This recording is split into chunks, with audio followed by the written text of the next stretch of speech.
John Marston noticed the bruises on his wife's arms the moment he stepped through the cabin door.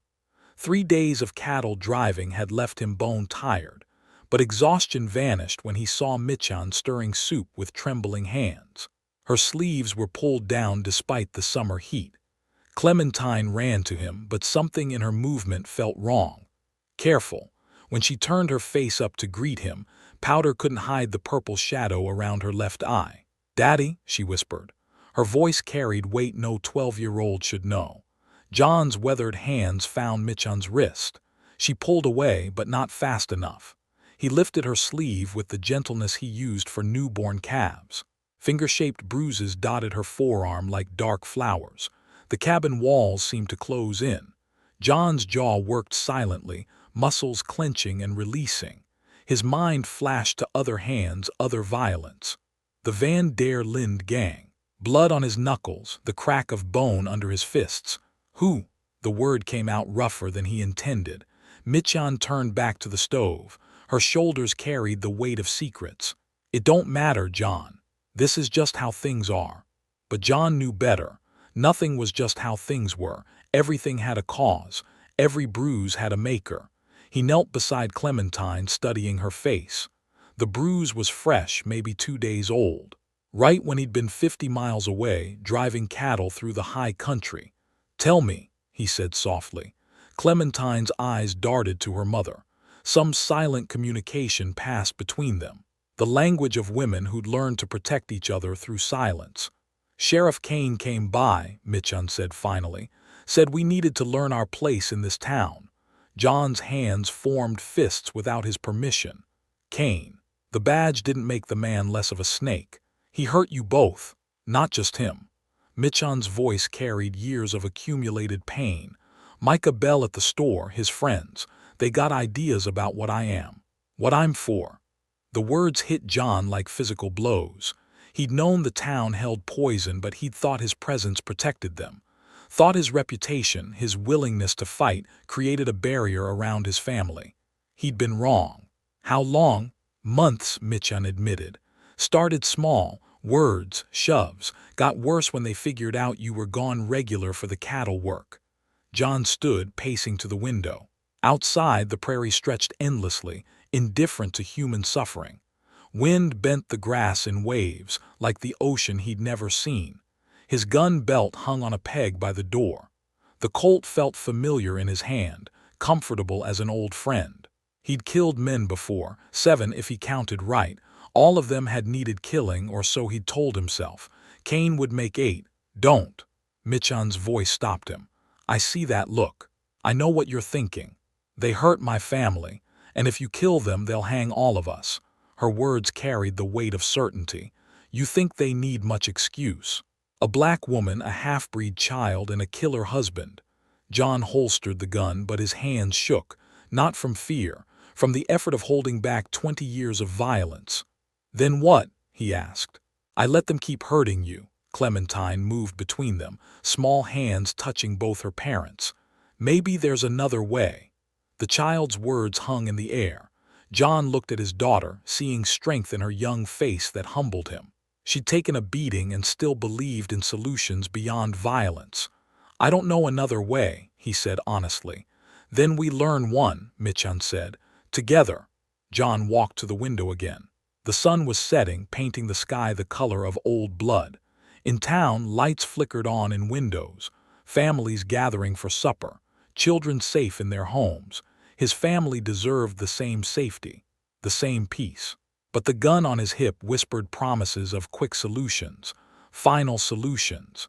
He'd walked that path before, and it had led to years of running, years of looking over his shoulder. "I won't let this continue," he said finally. "I know," Michan replied, "but promise me something." John turned to face her. In the lamplight, her bruises looked darker, more terrible. "Promise me you won't become what they think you are." The words cut deep. John understood. They saw him as a savage, a killer, a man who solved problems with bullets. Maybe they were right. Maybe that's all he'd ever be. But Clementine was watching him with eyes that held faith, trust, love. "I promise," he said. "I won't solve this with bullets." The words felt strange in his mouth, Foreign, but once spoken they became real. But I swear on my life, he continued, this stops now. Michan nodded. Relief and fear warred in her expression. Relief that her husband wouldn't become a killer again. Fear that without violence they had no protection. John pulled them both close, breathing in the scent of his family. Soap and flour and something indefinably home. He'd found peace in this cabin, in these arms. Now he had to find a way to keep it without destroying everything he'd built. Outside, the wind carried the distant sound of laughter from town. Men drinking, planning, believing themselves safe from consequence. They were wrong about that. John Marston was done being a killer, but he wasn't done being dangerous. Dawn broke gray over Redemption Ridge. John rode into town with different eyes, watching the way shadows moved between buildings. How voices lowered when certain people passed.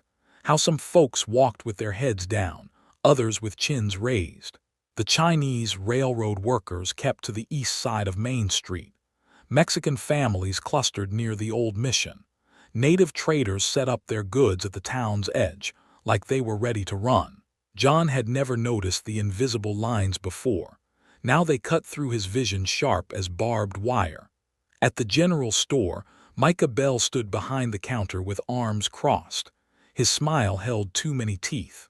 John watched through the window as a Chinese woman approached with her children. Bell's smile disappeared. He spoke words John couldn't hear, but the woman's shoulders curved inward. She left without buying anything. The pattern repeated. Mexican families served last. Native customers ignored entirely. Black folks avoided the store altogether. John's hands tightened on his horse's reins. The animal sensed his tension, shifting restlessly beneath him. The saloon doors swung open. Sheriff Kane emerged, adjusting his gun belt. His eyes found John immediately. The lawman's mouth curved in something that wasn't quite a smile. Kane tipped his hat. Mock courtesy. His gaze drifted toward the cabin where Michan and Clementine waited. John's jaw worked silently. Kane's message was clear. I can reach them any time. The sheriff disappeared into the morning crowd. John remained mounted, observing, learning. At the schoolhouse, white children ran and played. Their laughter carried on the wind, but other children watched from doorways and windows. Separate, silent. A pattern emerging from the dust. Doc Holliday approached, medical bag in hand. His suit was clean despite the dirt roads. Education and respectability wrapped around him like armor. Morning, John. Doc. Holliday's intelligent eyes studied John's face. You look like a man with questions. Maybe. Walk with me. They moved away from the main street. Holliday's steps were measured, purposeful. He led John toward the poorer section of town where the real business got conducted. You see it now, Holliday said, not a question. John nodded. Your family isn't the only target. Kane's been busy. They stopped at a small house with boarded windows. Holliday gestured toward it. Lee Everett's place. Chinese foreman for the railroad. Good man, honest work. Holliday's voice carried bitter notes. Someone threw rocks through his windows last week. Kane investigated, found no evidence. John studied the damage. The rock throwing was precise, methodical. This wasn't random anger. Who else? Holliday led him further. A small ranch house sat empty, belongings scattered in the yard. Wind stirred through abandoned clothes and broken furniture. Javier Escula's family, Vaqueros, been here 5 years. Kane decided their land claims were questionable. Where'd they go? Nowhere. They're camped by the river, afraid to leave, nowhere to run.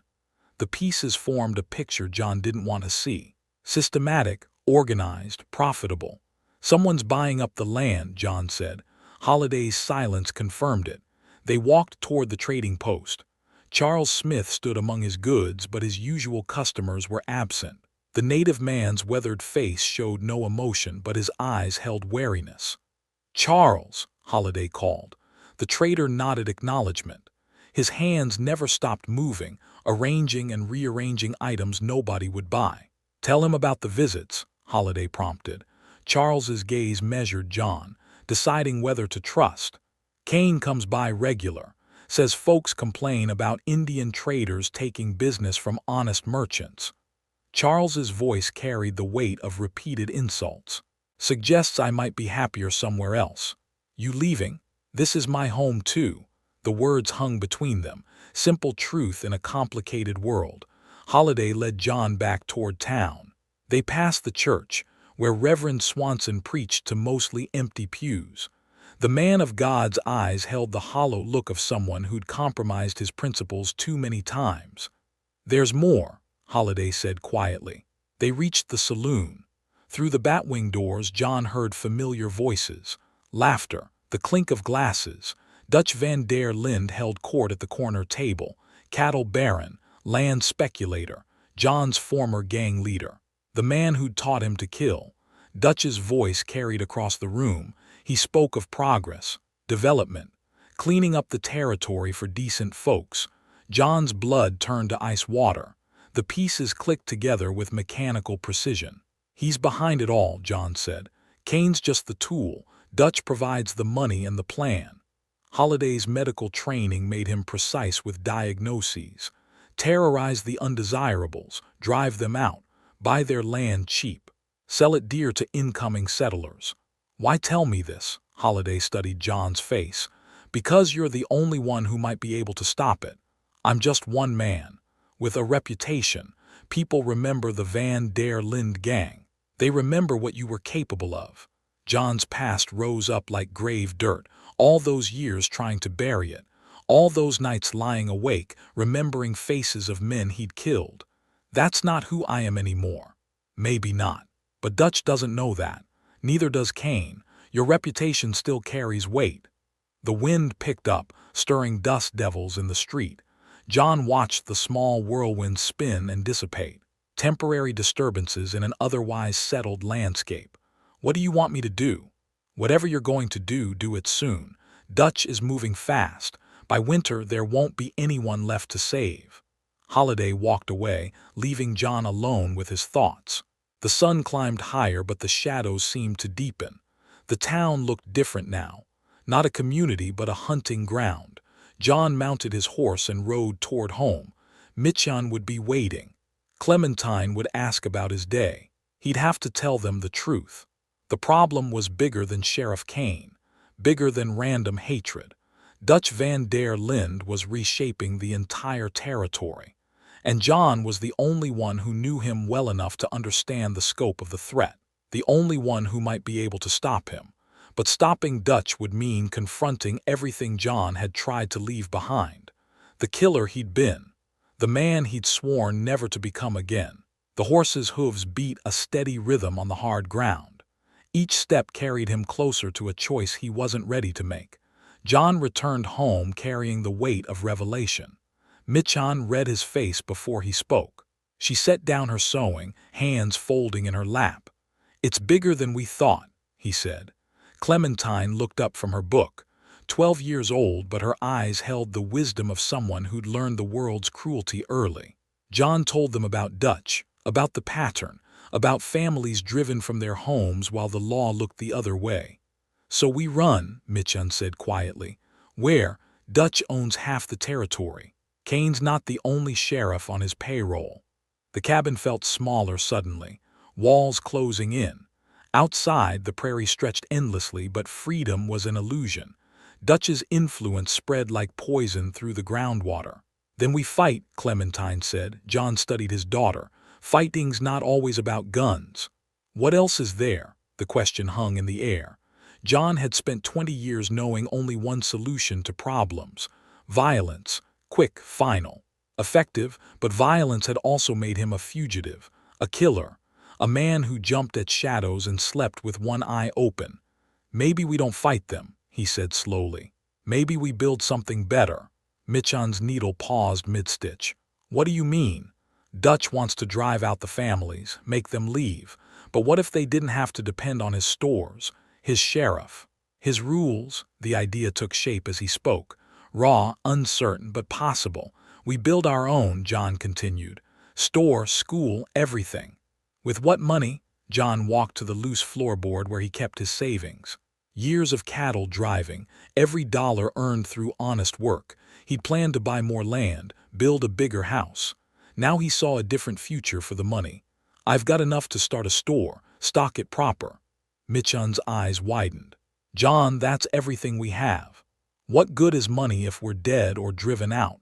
She couldn't argue with that logic, but fear flickered across her face. Fear of losing their security. Fear of making themselves bigger targets. "The other families," John said, "they have skills, resources. Together we might have enough." To do what exactly? Create something Dutch can't destroy, a community that doesn't need his permission to exist. The words sounded impossible even as he spoke them, but impossible was better than hopeless. That night, John rode out to find the others. The moon was dark, providing cover. He knew Dutch's men watched the roads, but they watched for obvious threats, not middle-aged cowboys riding alone. Lee Everett's camp sat by the river, makeshift shelters, families huddled around small fires. The Chinese foreman stood guard, rifle in hand. His eyes tracked John's approach. "You're Marston," Lee said, not a question.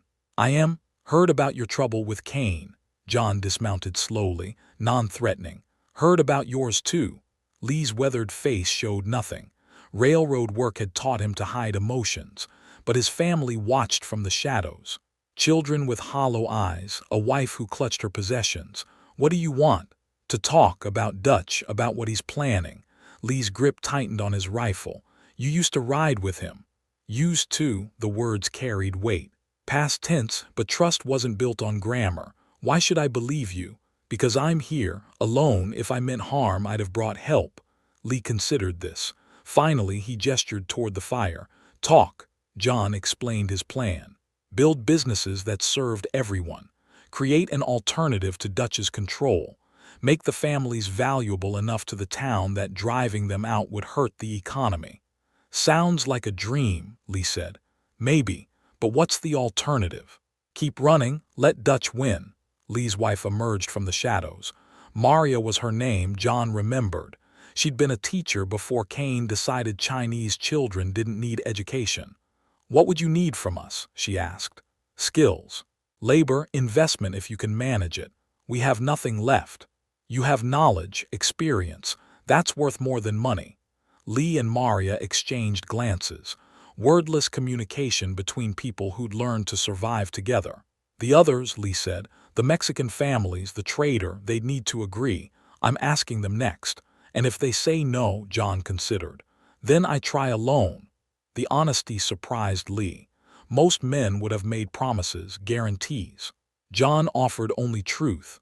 "I'll think about it," Lee said. That was more than John had hoped for. The Escula family camp was 3 miles upstream. Javier sat by his fire, repairing tack. His hands moved with practiced efficiency, but his mind was elsewhere. "Marston," he said without looking up. "Javier, come to offer your sympathy, come to offer work." That got Javier's attention. He set down his tools, studying John's face in the firelight. "What kind of work?" John repeated his proposal. Javier listened without interruption. His wife gathered close, children clustering around her skirts. "You want to compete with Dutch van der Linde," Javier said finally. "I want to give people choices." "Same thing. Maybe." Javier's hands returned to his work. Leather and metal, solid things in an uncertain world. "What makes you think it would work?" "Nothing, but doing nothing definitely won't work." The truth of that settled over the camp. They'd tried hiding, tried appeasing, tried leaving. Nothing had worked. "Count us in," Javier said quietly. Charles Smith's trading post was nearly empty. The native man sat carving, his knife moving in steady strokes. Wood shavings curled at his feet. "Knew you'd come," Charles said without looking up. "Did you? Man with your reputation doesn't just accept defeat." John settled beside the fire. "What if I told you I wasn't planning to fight?" "I'd say you were planning something worse." "What's worse than fighting?" Charles held up his carving. "A small horse, perfectly proportioned. Building something they can't tear down." The understanding passed between them without words. Charles had been waiting for this conversation. "You have customers," John said. "People who trust you. Had customers. Trust doesn't pay bills. Might again, if we build something worth trusting." Charles set down his knife. "What do you need?" "Partners." People willing to risk everything for the chance of something better. When do we start? The question surprised John. He'd expected more resistance, more doubt. Soon as we can gather the others. They already know you're coming. Word travels fast in small places. John looked around the empty trading post. Soon it would be full again, or they'd all be dead. Either way, the waiting was over. The building rose from empty ground like hope taking shape. John's store sat at the edge of town, close enough to matter but far enough to avoid immediate interference. Lee's construction skills showed in every straight line and solid joint. Hammers rang against nails. The sound carried across the prairie, announcing change to anyone who listened. Charles hauled lumber while Javier worked the foundation. Their children played nearby, dust clouds rising from their games. Michan painted the sign. Marston General Store in careful letters. Her bruises had faded, but her wariness remained. She glanced toward town frequently, watching for trouble. The first customers arrived before the paint dried. Mexican families who'd been turned away from Bell's store. Chinese workers spending their rail pay. Native traders seeking fair prices. John treated every customer the same. No special lines. No hidden fees.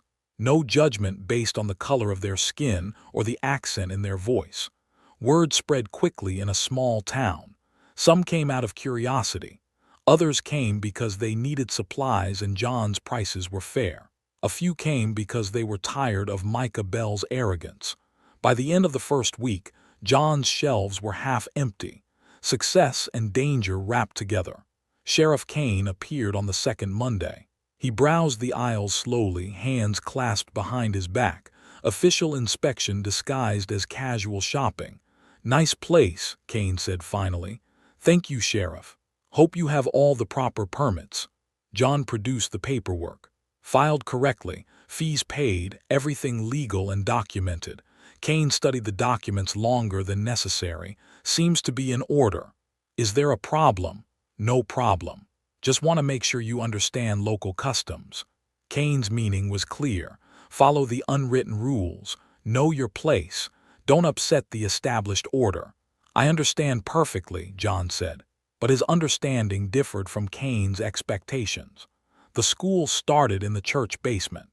Reverend Swanson provided the space, though his nervous glances suggested he regretted the decision. Michan taught reading and arithmetic to any child who came. The first day brought 12 students, Chinese, Mexican, Native, one white girl whose mother defied her husband's orders. Clementine helped with the younger children. Her confidence grew daily. The frightened girl who'd hidden her bruises was becoming someone stronger. "They learn fast when they're not afraid," Michan told John that evening. "Adults too," he replied. The town began to fracture along invisible lines. Some residents supported the new businesses quietly. Others complained to Kane about unfair competition and social disruption. Micah Bell's store saw fewer customers. His prices remained high while his attitude grew worse. He complained to anyone who'd listen about outside agitators and troublemakers. Dutch van der Linde watched from the shadows. His presence felt constant, though he rarely appeared in public. John sensed his former leader's attention the way animals sense approaching storms. The confrontation came on a Thursday. John was stocking shelves when Dutch entered, alone. The years had been kind to him, well-dressed, confident, successful. "John," Dutch said warmly, "impressive work. Dutch, you always were resourceful. Remember that job in Strawberry?" The bank manager thought he was so clever. John's hand stilled on the merchandise. "That was a long time ago." "Was it? Seems like yesterday to me." Dutch browsed the shelves, touching items with manicured fingers. His boots were expensive. His vest was silk. Cattle money bought comfort. "You've built something special here," Dutch continued. "Reminds me of the old days, us against the world. This is different. Is it? You're still fighting the system. Still protecting the downtrodden." Dutch's words carried seductive power. He'd always been a philosopher, a man who could make robbery sound like justice. "The difference is I'm not stealing anymore." "Aren't you?" Dutch smiled. You're taking customers from established businesses, disrupting the social order. Some might call that theft. Some might call it competition. Competition. Dutch tasted the word. I like that. It's honest. He moved closer, voice dropping to conspiratorial tones. I have a proposition for you, John waited. Join me, officially. Help me expand this model across the territory. Think of it, John. Towns full of people who owe their prosperity to us. Us, partners like the old days but legal, respectable. The offer hung between them. Dutch's vision painted in broad strokes. Power, influence, control over entire regions. What's the catch? No catch, just good business. We provide order, protection, guidance. People prosper under our leadership. And if they don't want our leadership, Dutch's smile didn't waver. They'll come to understand its value. The threat was subtle but unmistakable. John had heard that tone before. Dutch explaining why banks needed to be robbed, why lawmen needed to be killed, why anyone who opposed them deserved whatever happened next. I'll think about it, John said. Don't think too long. Opportunities like this don't last forever. Dutch left as quietly as he'd arrived, but his presence lingered in the store. The scent of expensive cologne, the memory of old crimes, the weight of impossible choices. That evening, John told Michan about the conversation. She listened without comment, her hands busy with needlework. He's offering you everything, she said finally, everything except what matters. Which is? John looked around their small cabin, Clementine reading by lamplight, Michan's sewing basket, the simple piece of family life. This, you, her, the chance to build something clean. And if you refuse, then we find out how much Dutch has changed. Michan set down her sewing, or how much he hasn't. The wind picked up outside, rattling the windows. Storm weather approaching. John could feel it in his bones, the way old wounds ached before rain. Change was coming whether they wanted it or not. The only question was whether they'd survive what came next. John's store had succeeded beyond his expectations. The school was thriving. The community was growing stronger.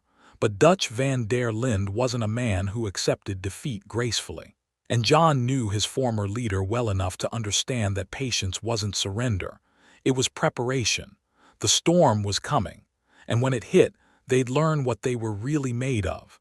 Dutch's ultimatum came with the morning sun. 24 hours to decide. The message arrived through Doc Holliday, who delivered it with the clinical detachment of a man diagnosing terminal illness. He's not bluffing, Holliday said. I've seen what happens to towns that refuse his partnership. John stood in his store, surrounded by the fruits of honest labor. Shelves stocked with goods bought fairly, walls built with willing hands. A future constructed from hope instead of fear, all of it balanced on the edge of a knife. What does he want exactly? Michan asked. Control, John said simply. He wants to own what we built, put his name on it, make it part of his empire. And if you refuse, John's silence answered the question. Everyone knew Dutch's methods. Towns that resisted found themselves burned out. Families disappeared. Resistance crumbled under systematic terror. Clementine looked up from her books. What if we fight? With what? Dutch has money, men, influence. We have hope and determination. Sometimes that's enough. Her faith humbled him. 12 years old and already braver than most grown men. She'd inherited her mother's strength and her father's stubbornness. Sometimes, John agreed, but not always. The partners gathered at sunset. Lee, Javier, Charles, and their families. The church basement felt smaller with everyone present. Children played quietly while adults faced impossible choices. We could run, Javier suggested. Pack up tonight, head west. To where? Charles asked. Dutch's influence reaches 3 territories. We run, we keep running forever. Better than dying here. Is it? Lee's voice carried the weight of years spent fleeing. My family's been running since I was a boy. Railroad camps to mining towns to cattle ranches. Always moving. Never belonging. This is different, Michan said quietly. We built something here, something worth protecting. Worth dying for? Maria asked. Her children huddled close, sensing the adult fear they couldn't understand. The question hung in the air. John studied the faces around him. Good people, decent people, people who'd already suffered enough. Maybe there's another way, he said finally. What way? John's mind worked through possibilities. Dutch expected violence or surrender. Those were the only outcomes he'd planned for, but what if neither happened? We give him what he wants, John said. Shocked silence greeted the words. John, Michan whispered, you can't mean that. Not the way he expects. But we give him what he thinks he wants. The idea formed as he spoke, dangerous, unprecedented, possibly suicidal. You've lost your mind, Javier said. Maybe, but hear me out. John paced the small space, energy building. Dutch thinks he wins through fear, control, making people afraid to oppose him. But what if we don't oppose him? What if we do something he's not prepared for? Which is? We invite him to explain his vision publicly. Let every citizen of Redemption Ridge hear what he's really offering. The suggestion stunned them. Charles spoke first. That's your plan. Give him a platform. I'm giving him rope. Understanding dawned on Lee's face. You think he'll hang himself with it? Dutch loves to talk, loves to explain how smart he is, how his way is the only way. He's been working in shadows through Cain and fear. But in daylight in front of everyone, his vision sounds different. What if it doesn't? What if people like what he says? John considered this. Then we'll know where we stand. And we'll face whatever comes with clear consciences. Michan studied her husband's face. You're gambling everything on Dutch's pride. I'm gambling everything on people's decency. The distinction mattered. John had seen Dutch's pride lead to disasters before, but he'd also seen communities choose hope over fear when given the chance. It's crazy, Javier said, but it might work. Or it might get us all killed, Charles added. We're already facing that. At least this way we choose the terms. The vote was close. Lee and Javier supported the plan. Charles remained skeptical. The wives were divided. The children were too young to understand the stakes. Michan cast the deciding vote. I trust my husband's judgment. John felt the weight of that trust. She'd already lost so much, endured so much. Now she was risking everything on his belief that truth could triumph over power. Then it's settled, he said.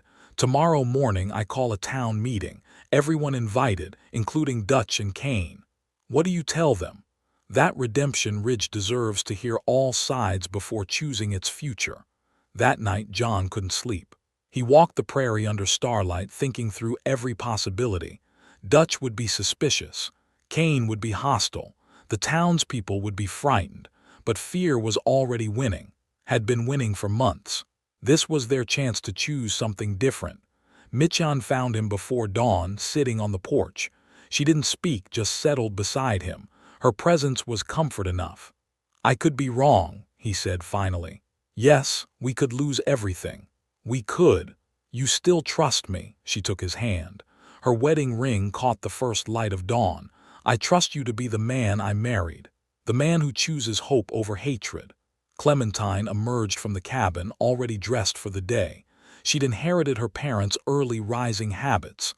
Are you scared, Daddy? John considered lying, protecting her from adult fears. But she deserved honesty. Yes, but I'm more scared of doing nothing. Then we do something. The simplicity of 12-year-old logic. Sometimes the hardest choices were also the clearest. John stood, decision made. He'd spent years running from his past. Years trying to forget the man he'd been. Today, he'd find out if the man he'd become was strong enough to face Dutch van der Linde without drawing his gun. The sun rose over Redemption Ridge, painting the sky the color of new possibilities. By sunset, they'd know if hope was stronger than fear, or if some battles couldn't be won with words. The town square filled before noon. Word had spread through Redemption Ridge with the speed of wildfire. Everyone sensed that something fundamental would be decided today. John stood on the church steps, watching faces arrive. Merchants closed their shops. Farmers rode in from outlying homesteads. Children peeked from behind their parents' legs. Dutch arrived precisely at the appointed hour. His carriage was polished black, drawn by matched horses. Sheriff Kane rode alongside, hand resting on his gun. The display of wealth and power was intentional. "John," Dutch called out warmly, "quite a turnout. People deserve to hear what you're offering." "Indeed they do." Dutch stepped down from his carriage with theatrical grace. His suit was spotless despite the dusty road. His boots gleamed, every detail calculated to project authority. The crowd parted as he approached. Some faces showed fear, others curiosity. A few displayed open hostility. John raised his voice to address the gathering. "We're here to discuss the future of Redemption Ridge. Mr. Van der Linde has a vision for our town. He's agreed to share it with all of us." Dutch smiled, pleased with the platform. He'd always enjoyed an audience. "My friends," Dutch began, his voice carrying across the square, "I see a town with untapped potential, rich land, hardworking people. All you need is proper leadership." Murmurs rippled through the crowd. Dutch's charisma was undeniable. He spoke of prosperity, growth, order. "But prosperity requires sacrifice," Dutch continued. "Sometimes we must clear away the old to make room for the new. Remove obstacles to progress."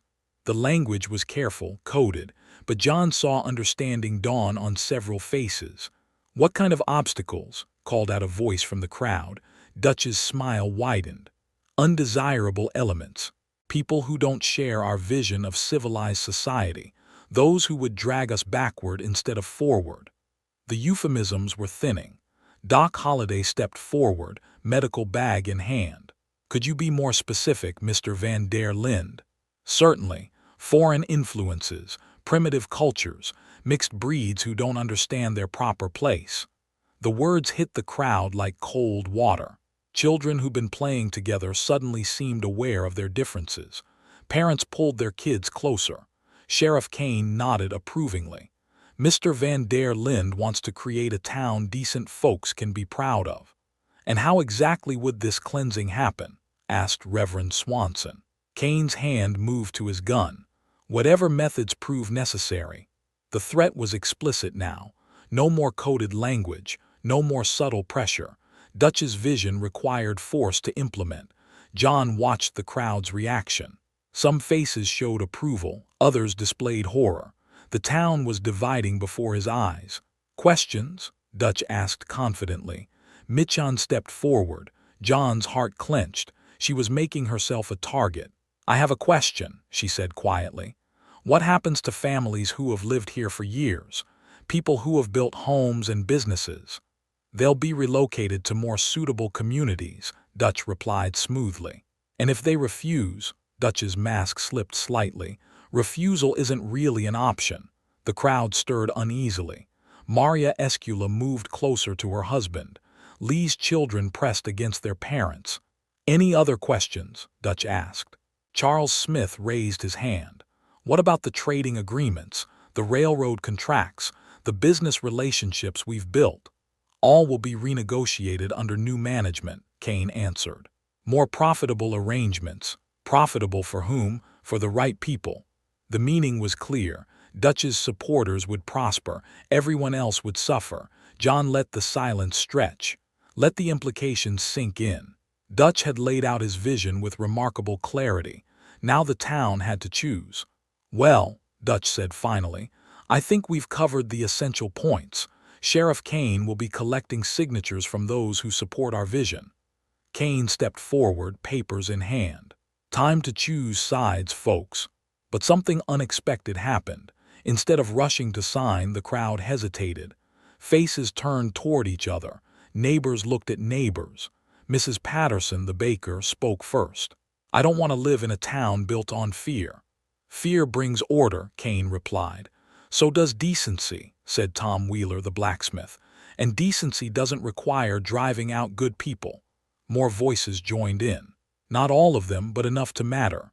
"This is your last chance," Dutch warned. "Join us willingly or face the consequences." Doc Holliday stepped between Dutch and the crowd. "The only consequence we fear is losing our humanity." Kane's hand moved to his weapon.